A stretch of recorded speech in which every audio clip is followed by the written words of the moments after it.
Dobro večer. Zopet na istem kraju zločina. Danes bomo imeli eno češko pravljico, ki je meni dala viharja v glavi, v glavo. Mater sem se zelo neverjetno ogromno časa sem porabil za to, kaj bi iz tega se dal.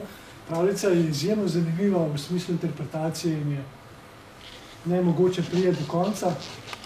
Jaz samo upam, da bom danes poskušal vam, kolikor se da razumljiv način pokazati en problem, ki je mene zelo zainteresiral v tej pravljici. Seveda pa preden začnemo, bomo pa pravljico slišati. Tako da, Mirjam. Še naslov povedal. Ja, kaj že? O slikarju, ki je pravega hudiča naslikal, ali narisal. Torej, ne? Ajde, da vidimo, kaj ima ta pravljica za ponuditi. V neki daljni deželi je živel presneto čuden kralj. Vedno je same neumnosti v glavi premleval iz dolgega časa in sebi v razvedrilo. Mučil je ljudi. Na vse kriplje so se morali naprezati, da so izpolnili njegove kraljevske muhe, če niso hoteli izgubiti glave. Nekega dne je kralj poklical svojega dvornega slikarja in mu ukazal: Poslušaj, naslikal mi boš hudiča, ampak v njegovi pravi podobi, ne po domišljiji. Boš pač moral kje stakniti kakšnega pravega. Če se ti to ne posreči, ali pa me boš hotel ogoljufati, si ob glavo. Kaj ne bi storil ubogi slikar? Kralja ni mogel prepričati, da je to nemogoče, resničnega hudiča pa tudi ne bo našel, če ves svet prehodi po dolgem in počez. Tako je ves poklapan prišel domov na kosilo. Vzel je žlico v roke, a jo je spet odložil in jedi se ni niti dotaknil. Žena ga je zaskrbljeno gledala. Kaj ti je? Ga je vprašala. Ah, nič ne sprašuj, je žalostno odmahnil slikar. Morda pa bi ti jaz lahko kaj svetovala, ti pomagala. Meni nihče ne more pomagati, je vzdihnil slikar. In da ne bi žena še bolj silila vanje, vstal in odšel iz hiše. Najbolje bo, da grem ljudem izpred oči. Kaj bi jim kazal svojo muko? Tako je premislil stvar in odšel daleč iz mesta. Brez cilja je taval po poljskih poteh. Nenadoma pa mu pride naproti lovec. Vsaj na prvi pogled se je zdelo tako. Zelena obleka, klobuk z zelenim peresom. Toda, ko je slikar malo bolj pogledal, je videl, da lovcu namesto desne noge izpod hlačnice štrli kopito. Tedaj je pri priči vedel, da je to hudič. Ampak, takle hudič mi nič ne pomaga, je pri sebi zatarnal slikar. Saj se komaj kaj razlikuje od človeka. Samo kopito ima namesto noge. Kralj ne bi bil zadovoljen, ne bi mi verjel, da sem pravega hudiča naslikal in bi bil ob glavo. Medtem je hudič že prišel bliže in tudi obstal. Kot je od nekdaj njegova navada, je bliske sipal iz oči, obraz je spakoval in s kopitom topotal. Najbrž je hotel slikarju strah nagnati v kosti. Toda slikar se ni dal preplašiti. Preveč so ga trle lastne skrbi. Ba sama, rimtete, se sploh nič ne bojiš, je zahreščal hudič. Zakaj pa ne bi se bal? Saj si skoraj čisto tak kot vsi drugi, je odvrnil slikar. Samo tega si ne želi, da bi ti pokazal, kakšen sem v resnici, je zažugal hudič, ker bi te bilo konec od strahu. Kaj se pa napihuješ, je odvrnil slikar. Figo bi me bilo, Svoj živi dan nisem nikomor nič žalega storil, zato se mi niti tebe ni treba bati. Samo to še reci, da bi vseeno rad vedel, kakšen sem v resnici. Uganil si, prav to mi je potrebno. Oha, čemu pa? Se je začudil hudič. Ti bom kar povedal. Naš kralj je nestvor, nima kaj početi in samo premišljuje, kako bi trpinčil druge ljudi. Kar naprej si izmišlja naloge, ki jih je hudo težko rešiti. Če kdo ne izpolni njegovih zahtev, je pa ob glavo. In prav to zdaj čaka mene, če mu ne naslikam hudiča, kakršen je v resnici.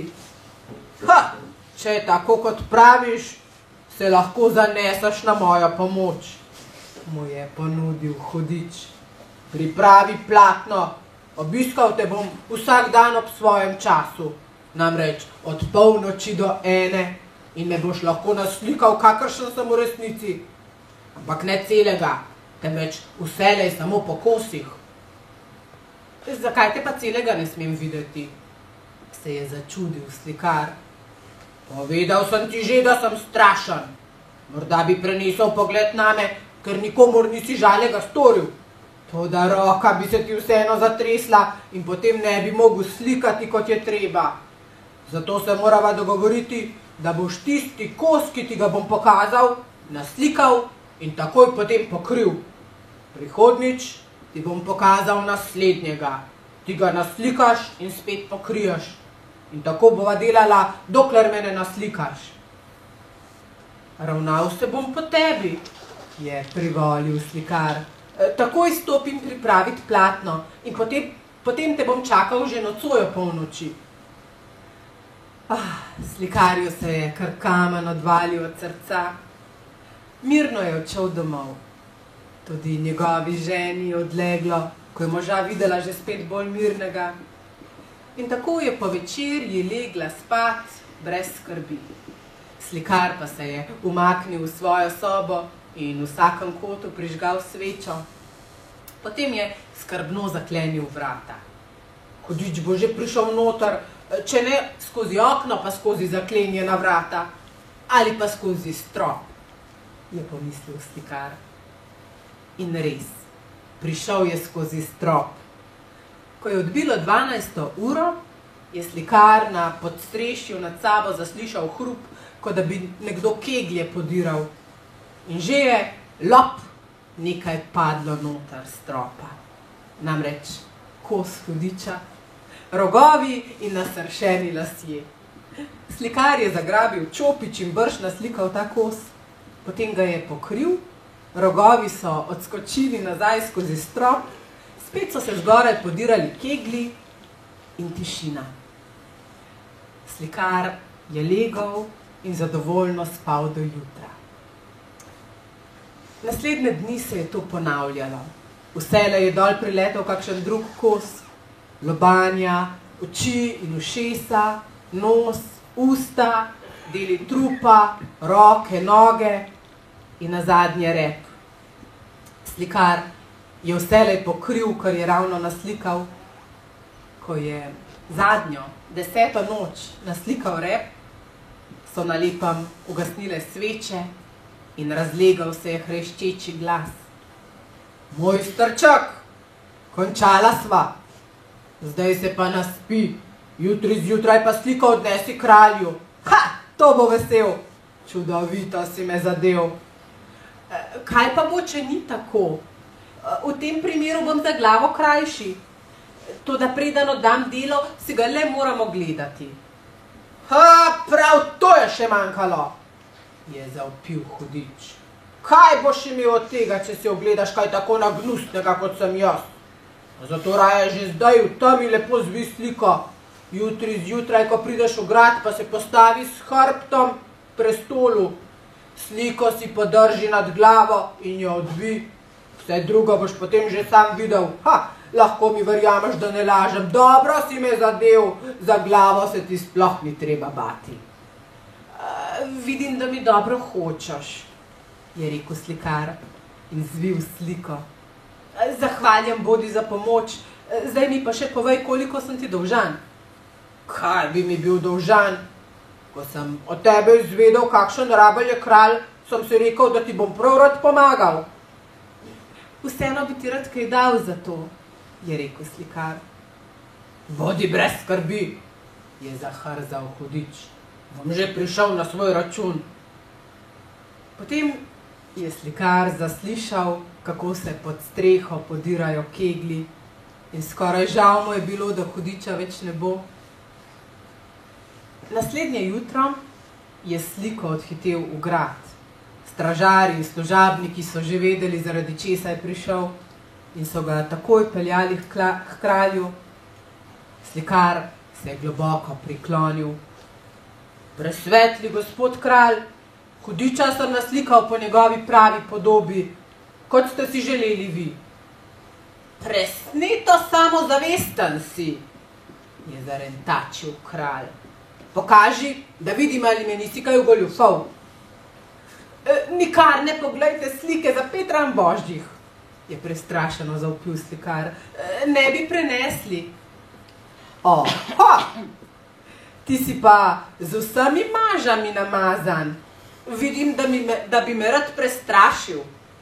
Nobenih izgovorov več, da mi pri priči odviješ sliko, je ukazal kralj. Če kralj kaj ukaže, je treba ubogati. Kralj je le kralj. Slikar se je postavil s hrbtom k prestolu, sliko je dvignil nad glavo in jo razvil. In hip zatem je imel kralj pred seboj podobo pravega hudiča. Joj, strah in groza, strah in groza. Samo to je spravil iz ust. Oči so mu skakale iz jamic, divje je lovil sapo, telebnil je s prestola in se ni več pobral. Še tisti hip se je vsa dvorana zamajala, tako durno se je nekdo zakrohotal. Slikar je že vedel, kdo se krohoče. Nihče drug kot sam hudič, ki ni pomagal le njemu, marveč vsej deželi.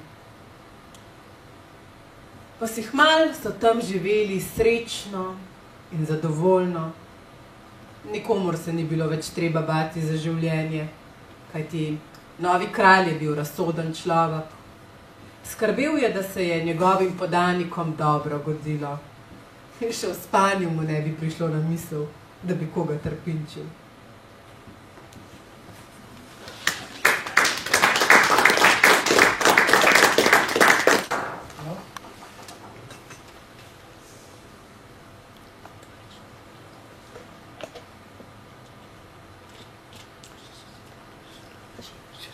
Okay.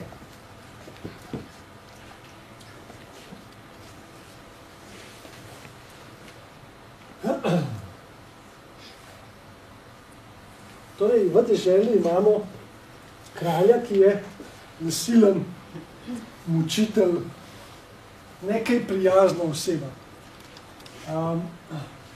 Celo več, lahko bi celo rekel, da uživa v tem, da muči svoje podanike.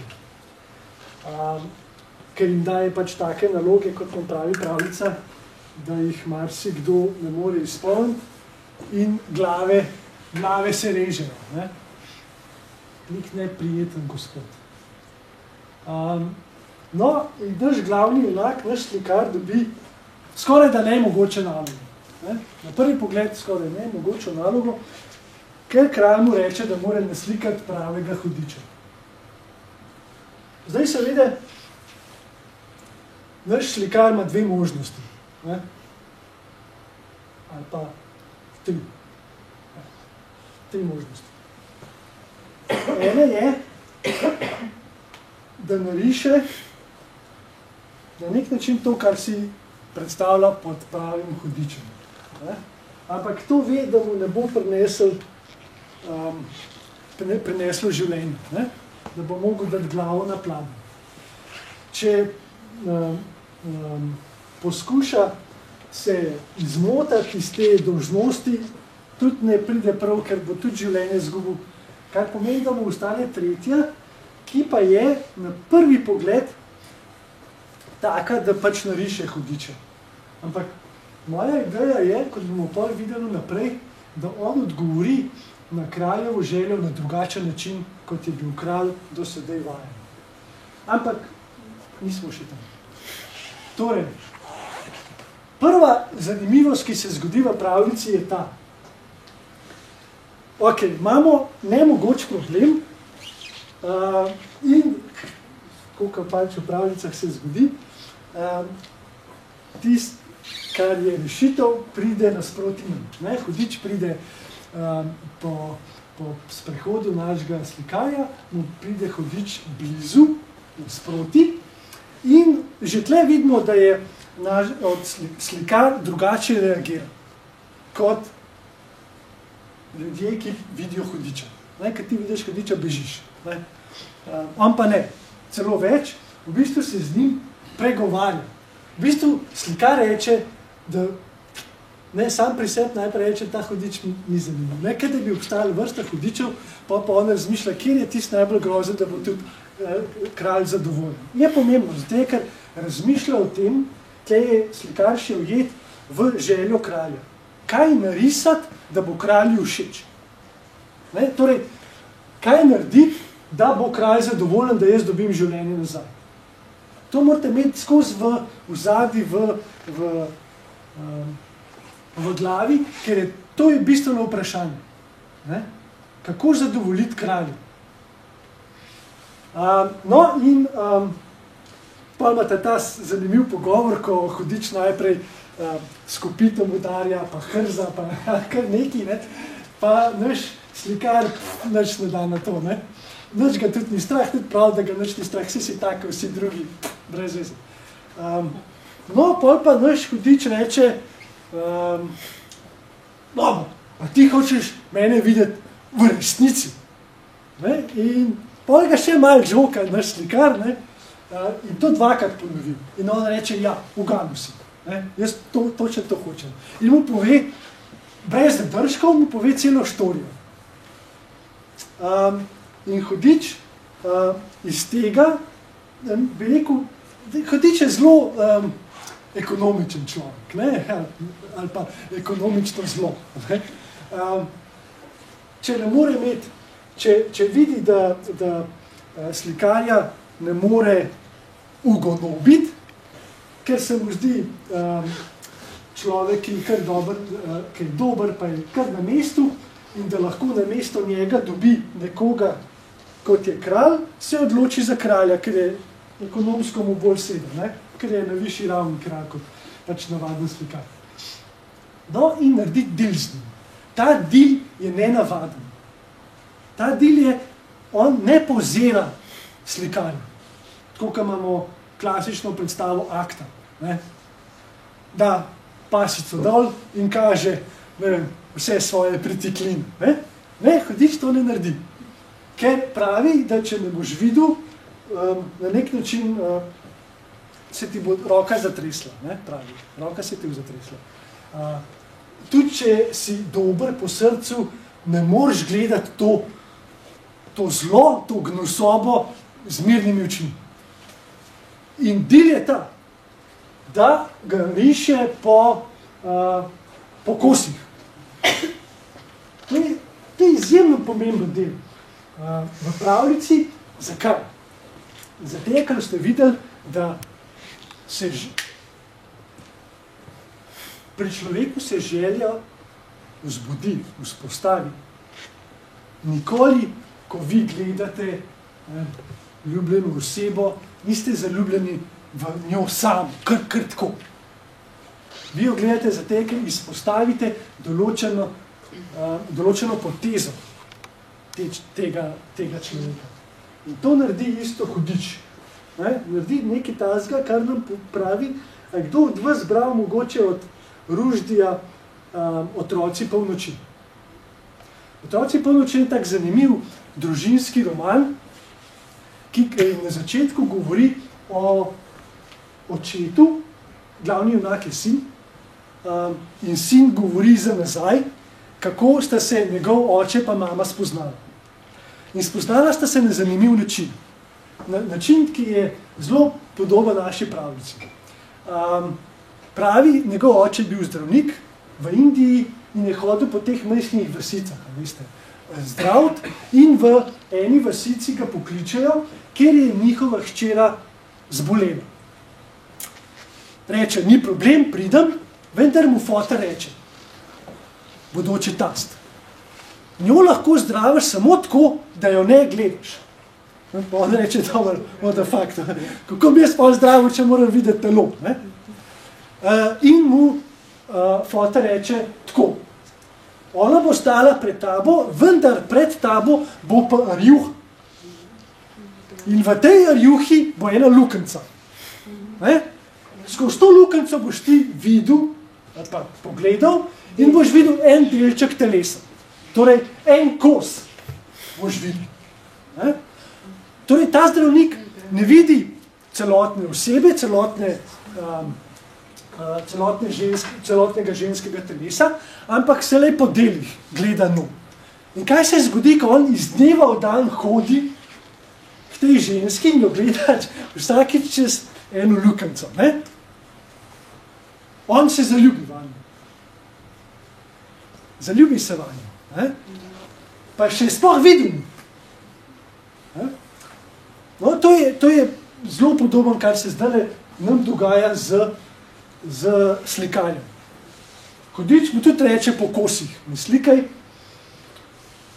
Če bi bil malo nasramen, bi rekel, da bi Hudič rekel, da je tako Hudičevo lep, da bi te zaslepil svojo lepoto.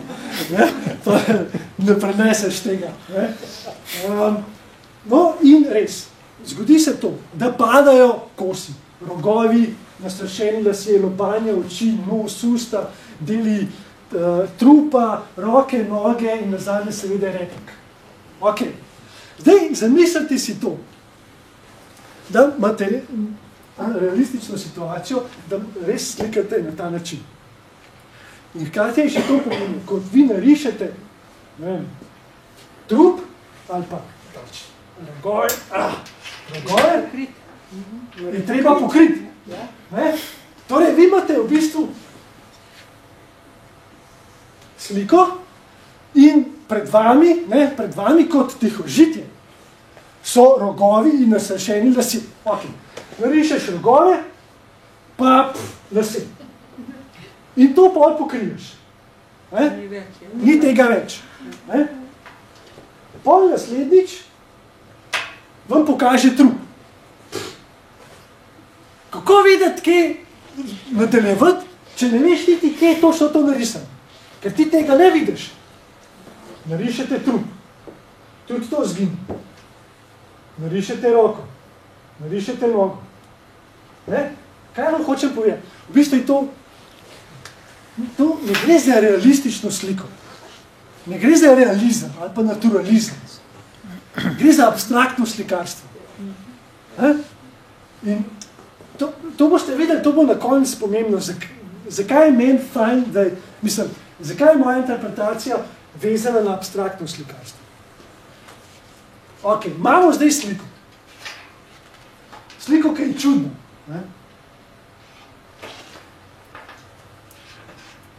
Vsaj na prvi pogled.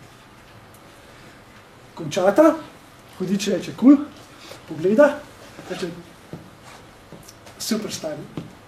Boljš ne bi mogel zadeti. Naš slikarček čist dober ne ve. Reče, dej bi še jaz pogledal. Pa mu Hudič reče, ne, nimaš kaj gledati. Ker če boš pogledal, bo konc. Te bo pobral. In reče, in nekako se ponovostanje, ok, bo sam zvil in hkrati mu še pove, kako mora kralju pokazati. Kralju ne sme pokazati, da razvije in potem on vidi to, ampak razvije nad sabo. Torej, on ne gleda, ne? On ne vidi slike. On nikoli ne vidi slike. On sploh ne ve, kaj je narisal. Ok. No, in še slikar mu reče še to, koliko sem ti dolžen. Kar je dobra forma. Zato, ker imate občutek, da je s tem naš slikar pove, da je ta dogovor prišel k koncu. Mi dva imamo nek dogovor, Hudič se je strinjal, da mi bo pomagal, mi je pomagal, zdaj mu moram pa jaz nekako vrniti to uslugo, to pomoč, ki mi jo je dal. In zakrza spet neki ta Hudič, kaj veš, pomaga, brez veze, ne? Pa ga pa še nekako vpraša, če res lahko, pa on reče, da bo, pravi Hudič, jaz bom že prišel na svoj račun.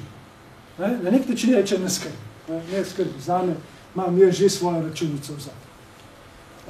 Ok, nese isto kralju in kralju, ko pride do kralja in se mu pokloni, reče v tem smislu, kralj, jaz sem narisal pravega Hudiča, kot ste zahtevali. In to pove z eno vrsto samozavesti. V pravljici je to fajn videti. Ne? Vidimo, da je samozavesten. Ne? Ker tudi Hudič reče, da mu ni treba skrbeti za življenje. Kralj to takoj prepozna. Reče, čisto Hudičevo samozavesti. Ne? In še nekaj. Slikar ga opozori, ne gleda slike. Celo opozori. Ne? Kralju reče, ne gledati, ker je hudo. Ne bo fajn. Ne? In kralj, seveda, kot je narcističen in kapriciozen, seveda pogleda, ne, mora pogledati. In zdaj se moje vprašanje je v bistvu te pravljice, je, na nek način, kaj kralj vidi? Kaj kralj vidi? To se mi zdi temeljno vprašanje te pravljice. In da bi vam pokazal celoten zapleten postopek, po katerem sem jaz poskušal ugotoviti, kaj je kralj videl. Sebe.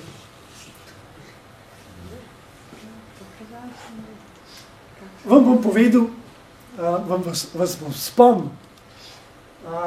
Na ene reklame, ki so bile popularne 10-15 let nazaj. Jaz se spomnim mene, ne vem, če je bila točno na kakšni nacionalni televiziji, bila je pa zihar na kakšnem drugem tujem programu. Gre pa tako. Je pa, no, vse to boste videli. Začne se pravlično. Imate lepo kraljično, ki se sprohaja po gozdu in najde žabo. Vzame žabo v roke, jo poljubi in iz te žabe nastane kraljevič. Tle zdaj ni konec zgodbe.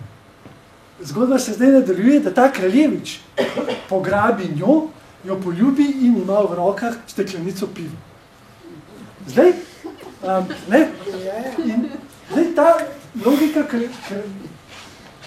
mislim, da je v enih takih reklam nastopala tudi takrat slovenska top ženska, mislim, da, kaj je že ta pevka, no, kaj je že, no, ki je tudi pela tist Ferrari, pa tiste štose, no. Ja, no, Vrbotnica, mislim, da je tudi eno tako bilo, ne. V glavnem, torej, imate žensko,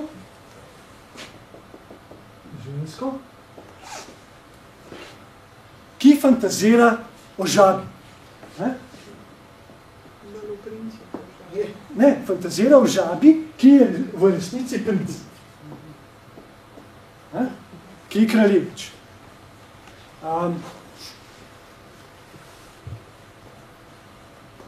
Pa imate pa princa, ki fantazira o ženski,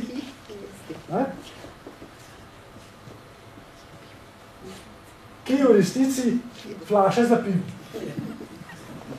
Pivo. Kaj mi vidimo, v čem je, če nam je v zadnjih 100 letih psihoanaliza poskušala kaj povedati, nekaj temeljnega o človeški naravi, je to, da je vselej problem s človeško željo. Človeška želja prvič ni potreba, pa drugič človeška želja, njena narava, je čudna, je destruktivna, je za posameznika in za skupnost še kako grozovita. To nas je poskušala naučiti psihoanaliza. Želja je vse le problem, bi lahko rekel. Ali pa ponavadi kakšna ta maksima, Bog ne daj, da se zgodi, da se vam želja uresniči. In v tem smislu bi lahko tudi razumeli razliko med živalsko in človeško skupnostjo. Edino človeška skupnost pozna subjekte, posameznike, ljudi, ki so nevarni tako samim sebi kot skupnosti. To v živalskem kraljestvu ne pozna. Na nek način, če bi ironiziral, bi rekel, da edin človek je lahko terorist sam v sebi in drugim. Žival tega ne more, ne zmore, ne zna.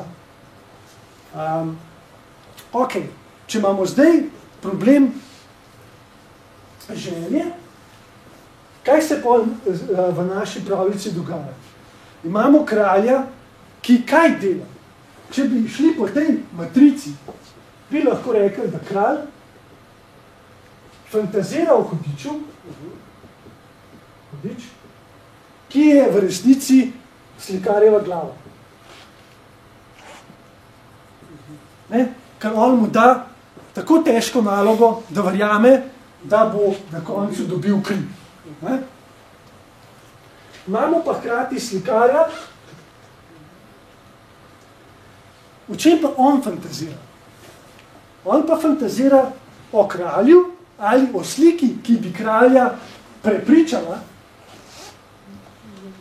da mu da življenje.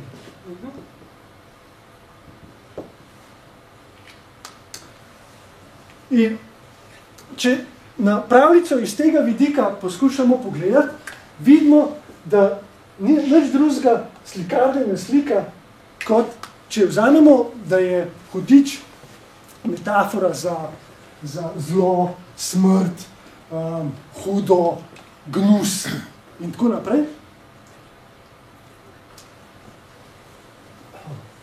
Lahko vidimo, da slikarna slika smrt kralja.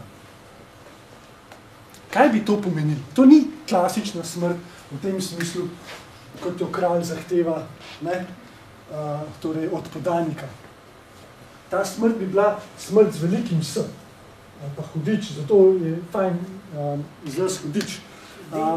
Torej, on prikaže nekaj, v čemer, ko se kralju razgrne, se mu prikaže njegova temeljna fantazma. Kralja namreč. Temeljna fantazma kralja, vsaka fantazma o naših razmerih, pa kdo smo, pa veste, mi si vselej pripovedujemo zgodbe. Samim sebi in drugim. In največja zgodba, ki se jo pripovedujemo, je, kdo smo, zakaj smo tukaj, kaj želimo in tako naprej. In to je, v tem smislu je to čista ideologija. In če kaj kralj vidi, ko vidi to sliko, ki jo je na sliku slikar, je, da slikar ni odgovoril na njegov objekt želje. On ni narisal hudiča, ker objekt želje nikoli ni implicitni določen objekt. Ne vem, to imamo tako, kot bi rekel, jaz si želim kolo, ko bom dobil kolo, je želja potešena. Šit ni. Kolo bo aktualno 5 minut, pa drugo, pa nekaj drugega. Želja nima nikoli v tem smislu objekta. Objekt je samo imaginarni scenarij, s katerim smo mi zaslepljeni, da to res želimo. Torej, potem se lahko vprašamo, kaj kralj dobi. Če ne dobi tistega, kar želi, pa navkljub temu nas slikar preživi, kaj dobi? In moja ideja je, da dobi tisto, kar je potlačil, kar je potlačenost pri kralju, v njegovi fantazmi. V njegovi fantazmi, kjer se rojeva želja. To je pa smrt. Kralj vidi svojo lastno smrt. To on vidi pri slikarju. To je on naslikal. Slikar ni naslikal objekt, ki si ga kralj želi. Ampak je na njegovo željo odgovoril drugače. Ne s predmeti, objekti v naši vsakdanji realnosti, ampak mu je pokazal, kje tvoja lastna kraljeva želja spi. In to je smrt. In to kralja zadane. Oj, strah in groza. In pade dol. On vidi na nek način to, kar ne more noben od nas videti. Vidi scenarij, vidi fantazmo, vidi nekaj, kar je radikalno desubjektivirano. Kar pomeni, da jaz kot subjekt o tem ne vem nič. Jaz ne vem, odkje prihajajo moje želje, kako se rojeva fantazma, za čim jaz stremim. Ker to je na nezavedni ravni, nimam šans, da bi o tem kaj vedel. In v tem smislu bi lahko rekel, da je naloga umetnosti, da prikaže to. Naloga umetnosti, zato mi je všeč, da je naša slika abstraktna, ker imate lahko, pred nami bi bil lahko Malevičev bel kvadrat na beli podlagi in bi nekoga vrgel. Ni treba imeti realistične slike. Realistična slika je ravno tako zavezana imaginariju. Tam boste rekli, ja, ta je pa mogoče lepo jezero narisal. Ko gre za slikar, ne slika, naš slikar, v pravljici, ne slika zato, da bi ugodil. Najprej on želi to, ugoditi mu hoče. Sem rekel, zapomnite si, umete vzati to vprašanje, ki si ga slikar na začetku, ko je na sprehodu postavlja, kako bom jaz kralju željo izpolnil, da bo on videl pravega hudiča. In on je ugotovil skozi hudičem, skozi njun dialog, je gotovo, da tega enostavno ne moreš trditi. In je odgovoril na njegovo željo na popolnoma drugačen in v tem smislu izjemen način. Pokazuje na lastno kraljevo željo in mu rekel, to, kar si ti želiš, ni hudič. To, kar si ti želiš, iz kje izhaja tvoja želja, je lastna smrt. In to je njemu na nek način srce odpovedal.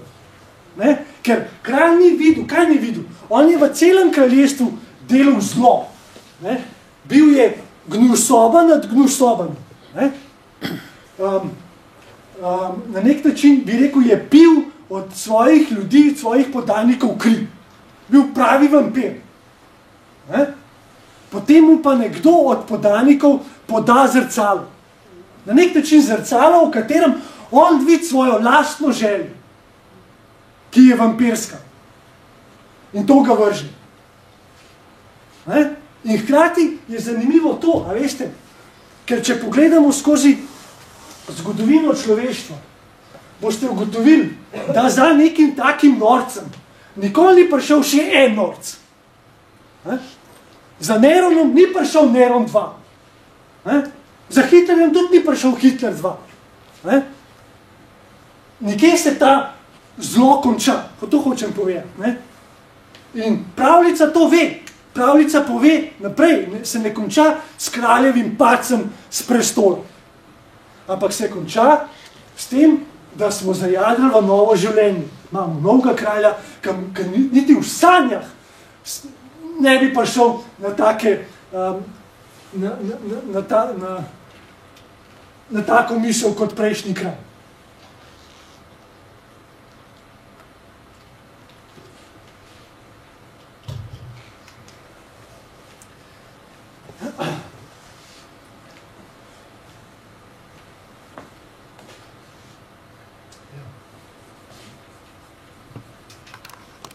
Torej,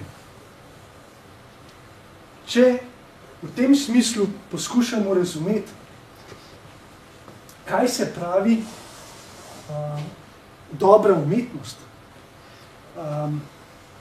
Pa zdaj nima veze, ali govorimo o slikarjih, poeziji, prozi in tako naprej, bi lahko odgovorili s to našo pravljico, da dobra umetnost je tista,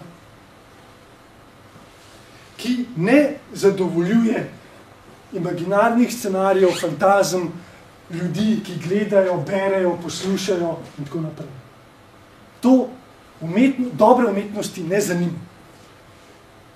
Umetnosti ne zanima, a se boste vi, ko boste prišli v galerijo, počutili v redu, kad izgledate ali ne.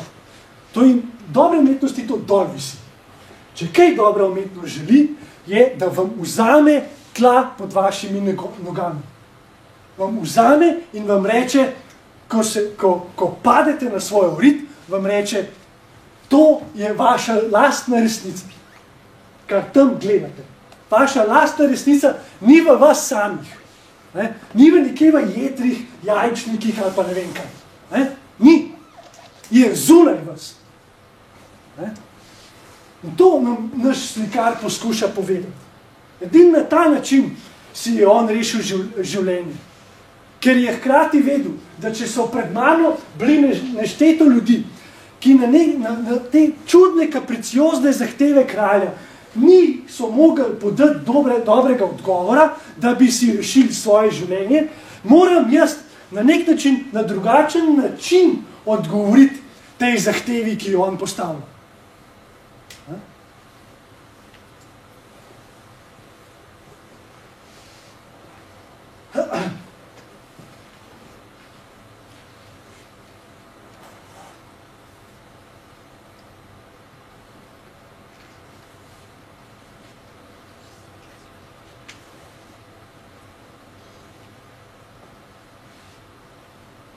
Želja, veste, želja pri človeku je huda stvar, no?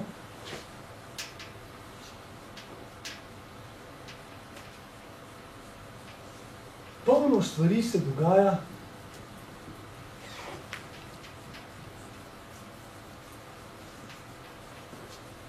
zaradi tega, ker mislimo, da je to, po čemer stremimo, zadovoljitev želje. Recimo, pod nami je recimo Mercator, ki nam vsak dan ponuja rešitve za našo nepotešeno željo. On nam poskuša pokazati, da lejte, pridite k nam, imamo polno stvari, polno različnih objektov, s katerimi boste vi najprej zadovoljili svojo željo, hkrati boste pa tudi osmislili svoje življenje. In če boste to seveda počeli iz dneva v dan. In problem, v katerega naša potrošniška družba zapade, je, da na nek način verjamemo v ta štos. Lahko smo tudi cinični do tega, ne verjamemo v logiko, sej vem, da to ni res, pa vendar grem vsak dan tja, pa grem nekaj iskati. Kot da resnično rabim. Ker tretji doprinos potrošniške družbe pa je, da nam ponujajo tudi to, kar itak ne rabim. Ampak nas prepriča, da to rabim. Pa nima veze, zdaj to... A veste, vse izdelki so lahko čist kvalitetni pa dobri. Ne vem, vas boli hrbtenica ali kaj takega, ali pa ne vem, nimate odsejalnika za solato, pa ga rabite, ker vi predtem niste predstavljali, kako je vaša babica to dela. Hoče vam predstaviti, da to, kar imate, to, kar boste kupili, ni samo zadovoljitev neke kratkotrajne potrebe ali pa kaj takega, ampak je hkrati tudi zadovoljitev lastne želje. In ker vejo, kapitalizem nekaj ve, kapitalizem ve, da želja ni nekaj, kar se zadovolji iz danes na jutri, pol je pa konc zgodbe. Kapitalizem ve, da kar poganja človeka, je želja. Želja vse lepo nečem novo. Pa mu to da. V tem smislu živimo v najboljšem od vseh možnih svetov. To je tako, veste, kot v Matrici filmu. ko imate film, a se spomnite, vse ste gledali Matrico, ne? Tisti prvi del je itak zakon, ne? Ko imate prikazano Matrico v tem smislu, ko vam računalnik na hitro pove zgodovino te Matrice, ne? Je rekel, mi smo hoteli za ljudi ustvariti najboljši možni svet. Pa človek ni hotel, pa nismo mogli nič tekati, zakaj? Pa smo pa ugotovili, da zato ne, ker človekova želja je tako naravnana, da ni enkrat dovolj, pa smo pa v utopiji. Ampak da jo skozi je treba neki filati, polniti z različnimi objekti. In smo rekli, pa smo pa tazga ustanovili, svet namreč. Tak, kot ga imamo mi. Hodeš v službo, greš pol je treba v Mercator na kup, pol je treba iti, ne vem, v kakšen arboretum na sprehod. Vse se nam ponuja na dlani naših rok, na račun, da samo to delimo. Samo to delite in to je smisel celotnega našega življenja. Kje smo imeli še tak sistem? Ga ni bilo. Ko ste bili v feudalizmu, ste bili v nekem stanovu, ali ste bili obrtnik, ali ste bili kmet, ali ste bili feudalci, ali ste bili karkoli že. In to je bilo to. Točno se je videli, kaj je vaša naloga, kaj se sme, kaj se ne sme. In to je to. Če je bilo pa kakšni upori, se je pa tudi dosti znali hitro rešiti. Tako, da ste se kaj preveč upirali. Medtem, ko danes vam pa reče, vse je mogoče.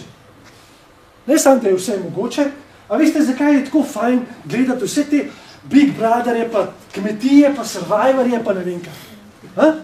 A veste, zakaj se to gleda? Zakaj smo Slovenci nori na to? Vse verjetno nismo edini. Smo nori na to. Zakaj? Zato, ker imate tam nekoga, s katerim se prvič lahko identificirate, ker je en izmed nas. Torej, to ni Trump, ki ima že od dediščine not porinjene milijone. Ne? Ni. To je vsak en izmed nas, ki so jih tudi tako nabirali. Ne? To niso igralci, pa ne vem, to naturščiki, ne? Mi. Ne? So rekli, gremo na Filipine, rabimo par stricov in tet, so nabrali, evo, vi ste to, gremo. Ne? In pa bomo samo kamero postavili in pa bomo samo pozvali, kaj se gre. Ne? Pa par nalog bomo dali. In uspešnost takih oddaj je zato, ker nam kvazi ponuja, da lahko mali človek zmaga. A veste, en od teh vsakdanjih ljudi pobere 50,000. To ni, a veste, mi ne gledamo več, ne vem, visokega športa, recimo, ne vem, košarko, hokej ali pa kaj tasga, pa vam povejo, ne vem, Kopitar je iz delavske družine, pa je s svojim lastnim delom, znojem in tako naprej prišel do milijonskega zneska, ki mu ga dajo v ameriški hokejski ligi. Ali pa Jordan, ali pa tako naprej. Ne? Ali pa, ne vem, Neymar iz Brazilije, ki je najbolj znan nogometni reprezentant, ki je res iz geta prišel. Ne? In pa mi mislimo, če ne morata, bomo tudi mi. Mi takoj sklepamo to. Nikoli ne vidimo tega, a veste, koliko getovskih otrok je poskušal to, verjetno milijon ali več, ratali pa en. Veste, kakšna je verjetnost? Verjetnost je celo večja kot na lotu zadev. Survivorji pa vsi te oddaje nam dajo pa drugo logiko, da se bolj začarajo lahko. Zato, ker tam nimaš nekoga, ki vidiš najprej bogatstvo, ker vam rečejo Jordan, Kopitar, Neymar, boste najprej videli Ferrarije, velike vile in tako naprej. Tam boste videli pa posameznika, ta je pa tako jaz, še isto izobrazno ima, pa iz sosedne vasi. Boste videli kaj? Boste videli, da nas zanima v tej strategiji, ki se dogaja med temi različnimi ljudmi, vsi drugi so brez veze. Samo taki zmaga je pomemben. Ker nam podaja na nek način recept, kako se v kakršnikoli igri, ki je igra življenja, seveda, da zmagati. Sej, kako pa mi mislimo, da gledamo na našo prvo damo Bele hiše? Tako gledamo na njo. Ona je v Survivorju zmagala. Ne? To je to. Zato je pa imamo tako radi. Ne? Pa je, naša je pa tako naprej. Ne? Čeprav ne bolj dol visi za tisto neko majhno Slovenijo. Ne? Ampak, in pa se kar vsi politiki, pa kar vsi kar topijo se tam, pa pišejo pisma, kako pridi k nam, pa ne ve, kakšna jajca. Idiotsko. Ampak to je to, zato je, ker smo prepoznali v enem. A veste, pa je pa, seveda je pa Sevnica obletana, ne? Vsi jo tam poznajo, ne? Kaj je bila taka, pa do taka, ne? Pa ja, veste, kaj je bila takrat taka, je pa ni šla čez pločnik, ampak je ob pločniku šla na cesto. Kakšna jajca, ne? In potem mi to prodajamo kot zgodbo o uspehu nekoga izmed nas, ki mu je ratal. Zato je cela Slovenija navijala, da bi Trump zmagal. Ne da bi Trump zato, ker ima toliko odličen program zmagal. Da bomo Melania zraven, ne? Da jo bomo mi gledali, ne, Slovenija, ne? To smo mi navijali, ne? Mi smo navijali za Slovenijo, veste? Mi lahko postanemo 51. država Združenih držav. To je problem želje, ne? Nam se kaže kot tisto, kar je možno dobiti, kar je možno zadovoljiti, kar je glih na dotiku roke. Sam mal pa bo, ne? Pa se bomo stegnili, pa bomo imeli. In tisto, kar pol dobimo, ne? Kar je temeljna fantazma, ne? Recimo te naše ženske, ki stremi, ki fantazira v žabi in dobi kraljeviča, in pa našega kraljeviča, ki poljubi žensko in dobi pivo. Temeljna fantazma je v tem, da mi verjamemo, da je možno dobiti moškega in žensko v nekem harmoničnem razmerju. In slikar, nek abstraktni slikar, bi recimo ala Andy Warhol, bi naredil sliko, na kateri žaba objema pivo. In v spod bi napisal moški in ženska. V objemu, recimo. To bi bila slikarjeva gesta v smislu našega slikarja. To je vaša radikalna, desubjektivirana fantazma. Tle se vaša želja rodi. Vselej, ko žaba objema pivo, si mi mislimo iz dneva v dan, da objemamo svojega ljubečega. To je resnica nas govorečih bitij.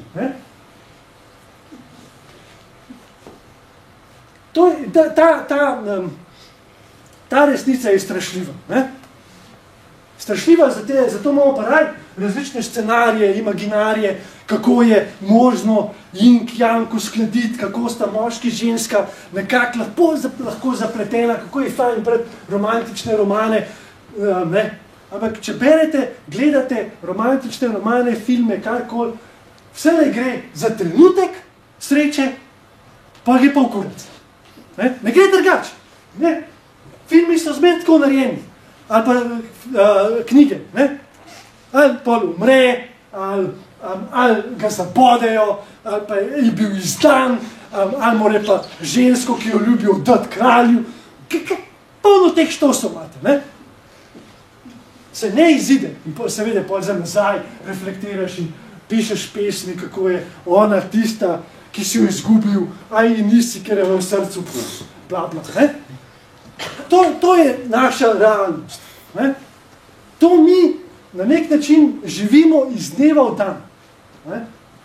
Ker nam na ta način ponujajo, veste,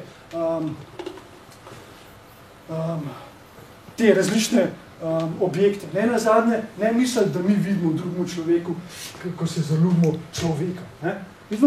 Mi vidimo objekt, oziroma, če smo bolj natančni, vzrok naše želje ni v tem objektu kot takem, ampak je v tem objektu nekaj, kar nas goni k temu, da si želimo tisto, kar je v tem objektu.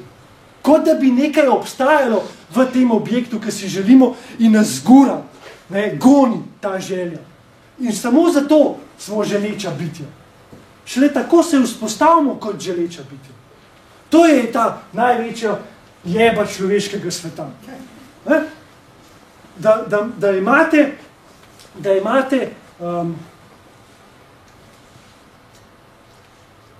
objekt želje ni ime za točno določen objekt. Tako, kot smo rekli v pravljici.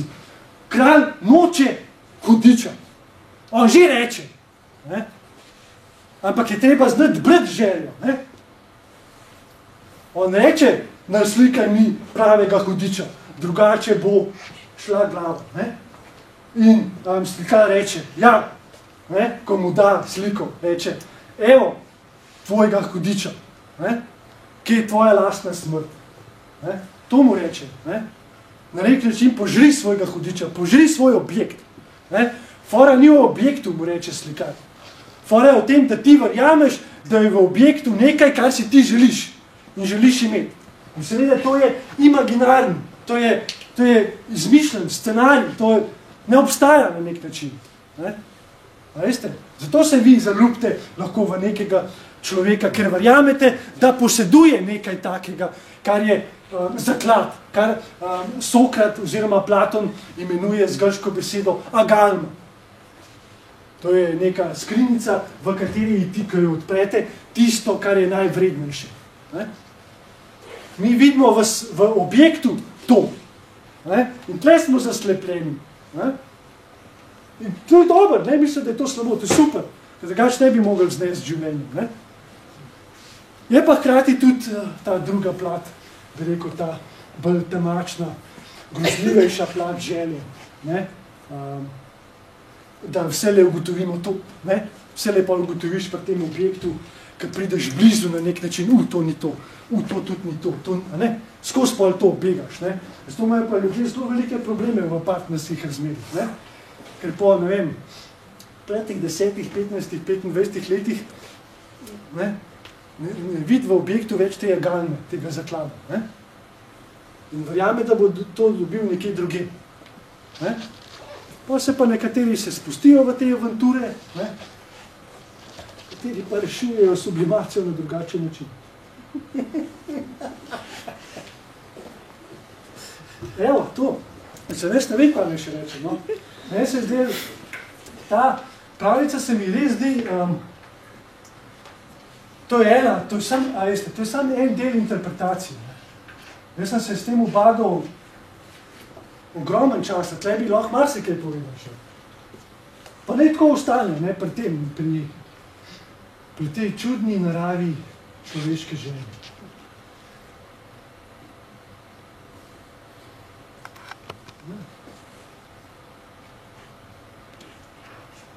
Po moje kar vredno izpali. Ja, zanimivo.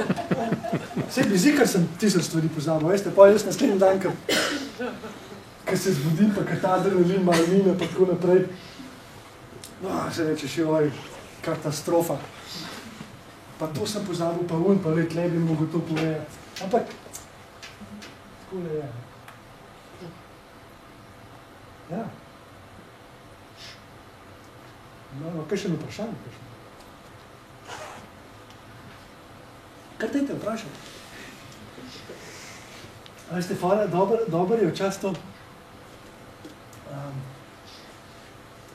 Ponavad, tako mislimo, ali pa verjamemo, da nekdo, ki recimo poskuša nekaj govoričiti, da pol tudi ve vse odgovore. Zdaj, če pojma, jaz nimam pojma. Pojma nimam, res. Poskušam nekaj tle, res nekaj prezentirati, kdaj kaj rata, kdaj ne. Ampak odgovorov pa nimam, no. Meni so bolj zanimivo vprašanje. A veste, pri pravljicah je najbolj zanimivo to, da če pravljice berete v smislu konca, kar so rečemo vse srečne, hiter zaplavate v neki tazen, kar smo prej imenovali uresničene sanje. Ne? Ali pa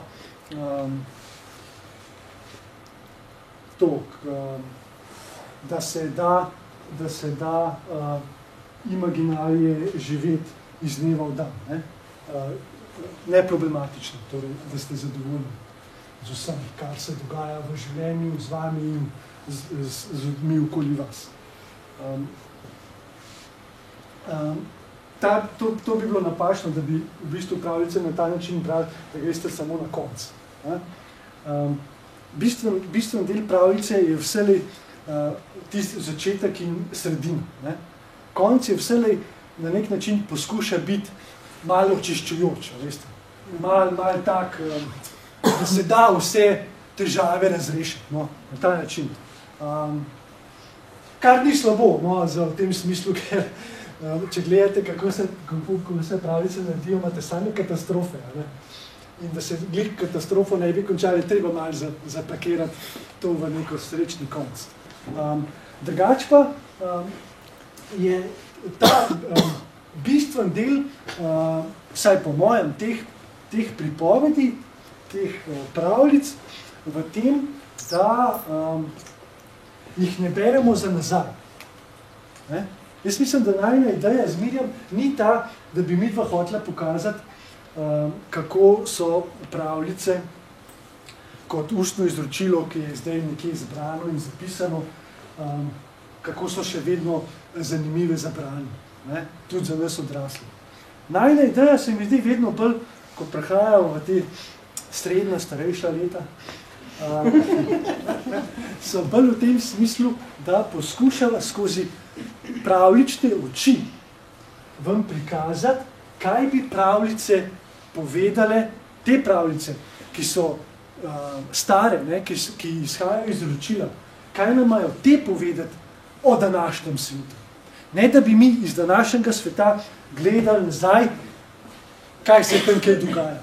Ne? Ta obrat se meni zdi izjemno pomemben pri razumevanju pravljic. Ker če gledamo skozi oči pravljic, torej skozi te glavne junake, ki nastopajo v pravljicah, šele tako se meni zdi, da imamo možnost videti kakšno zanimivost našega sveta. Ne tistega pravljičnega, našega, tukaj, ne, tega, ki ga mi živimo.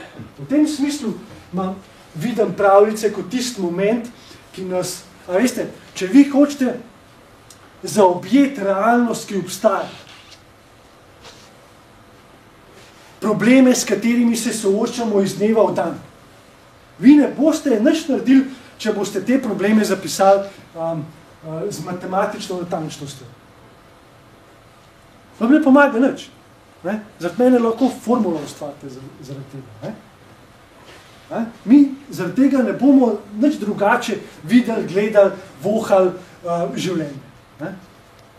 Če pa, in to se mi zdi izjemno, če pa odmik naredite od tega vsakdanjega življenja v tisto, kar imenujemo pravljični svet, torej da naredite ta odvod skozi pravljico, da vam v bistvu pravljica tisto, da vam natakne očala, s katerim vi gledate zdaj svojo lastno realnost, pa se mi zdi, pa se zna kaj zanimivega zgoditi. Ni rečeno, da se bo pri vsaki pravljici to zgodilo. Verjamem pa, da se bo pri marsikateri. In se mi zdi, da poskušava zmerjam ravno to narediti. Najprej vas začarava v, bi rekel, pravljični svet s živo besedo. To je izjemno pomembno, ker smo več ali manj družba, ki bere, karkoli gledate, ali na teh iPodih in bla bla. Tudi televizijo se mi zdi, da bi se prej lahko pokazali, da jo gledamo, kot pa da jo slišimo. Bi bilo pa zanimivo v tem malo razpravljati. Medtem, ko vam Mirjam pripoveduje, se morate pa na nek način se prepustiti besedam, ki vas zadevajo. Ne? Ta pripoved je glasna. Ne? V tej pripovedi, tej fluktuaciji besed, vi na neki se boste obesali, kakorkoli. pol, ne, in šele pol, torej, ko smo dali ta očala gor, pa pride ta logika, kaj pravljica vidi danes.